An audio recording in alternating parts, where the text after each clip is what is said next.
Yes, definitely. കാരണം അയഡിൻ്റെ ഒരു കുറവ് കൊണ്ടാണ് നമ്മൾ തൈറോയ്ഡ് മൾട്ടിനോഡുലാർ ഗോയിറ്റർ വരുന്നത്. അതിനാണ് മിക്കവാറും നമ്മൾ എടുത്തു കളയുന്നത്. ഈ അയഡിൻ റീപ്ലേസ്മെന്റ് അവിടെ നടക്കുന്നില്ലല്ലോ. എടുത്തു കളഞ്ഞാൽ പിന്നെ നമ്മളതൊന്ന് വിടുവാണ് ചെയ്യുന്നത്. അതിനെക്കുറിച്ച് അതിൻ്റെ റിയൽ കാര്യത്തിനുള്ള ട്രീറ്റ്മെന്റ് നമ്മൾ കൊടുത്തിട്ടില്ല. നമ്മൾ ആ മുഴ എടുത്ത് കളഞ്ഞു.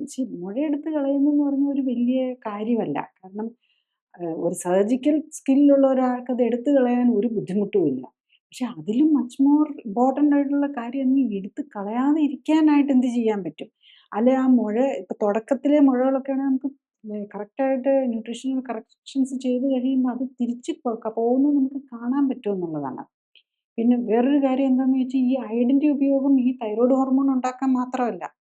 ഈവൻ ബ്രസ്റ്റില് ഫൈബ്രോ ഇപ്പം ബ്രസ്റ്റിൽ വരുന്ന മുഴകളും ഫൈബ്രോഡെനോമ, ഫൈബ്രോഡിനോസിസ് എന്നൊക്കെ പറഞ്ഞ കണ്ടീഷൻസ് ഉണ്ട്.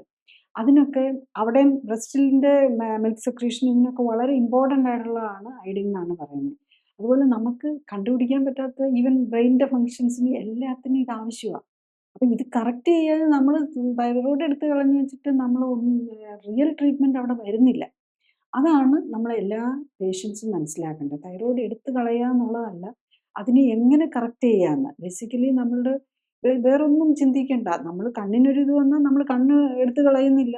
കൈയാണേലും നമ്മൾ മാക്സിമം സേവ് ചെയ്യാൻ നോക്കും. അത് തന്നെ തൈറോയ്ഡിൻ്റെ കാര്യത്തിലും ഉണ്ടാവണം. ആ ഒരു അവയർനെസ് എല്ലാവരിലേക്കും വരണം. തൈറോയ്ഡ് ഒരു ഇമ്പോർട്ടൻറ്റ് ഗ്ലാൻഡാണ്. അതിനെ റിമൂവ് ചെയ്യാൻ പാടില്ല. ചെയ്തു കഴിഞ്ഞു കഴിഞ്ഞാൽ ലൈഫ് ലോങ് ആയിട്ട് തൈറോക്സിൻ എന്നുള്ള ഹോർമോൺ എടുക്കണം. അത് ആർട്ടിഫിഷ്യലി ഉണ്ടാക്കുന്ന ഹോർമോണാണ്. നാച്ചുറൽ അല്ല.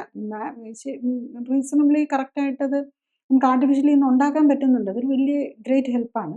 പക്ഷെ അത് നമ്മൾ മിസ്യൂസ് ചെയ്യുകയാണ് ചെയ്യുന്നത്. തൈറോയ്ഡ് ആർട്ടിഫിഷ്യലി ഉണ്ടാക്കാൻ അതിന് വിലയില്ല. എന്നാൽ പിന്നെ തൈറോയ്ഡ് ഗ്ലാൻഡ് എടുത്ത് കളയാം. ആ ഒരു ആറ്റിറ്റ്യൂഡ് വരരുത്. കാരണം കാൽസിറ്റോണിനും പാരാതൈറോയ്ഡ് ഹോർമോണും അത്യാവശ്യമാണ്. നമുക്ക് ബോഡിക്ക് അത്യാവശ്യമുള്ള ഹോർമോണാണ് ഇതെല്ലാം. അതിൽ ഒരെണ്ണം മാത്രമേ നമുക്ക് റീപ്ലേസ് ചെയ്യാൻ പറ്റുന്നുള്ളൂ എന്നുള്ളതാണ്. കൂടുതൽ അറിയാൻ ലിങ്ക് ക്ലിക്ക് ചെയ്യുക. കൂടുതൽ വീഡിയോകൾക്കായി സബ്സ്ക്രൈബ് ബട്ടൺ അമർത്തുക.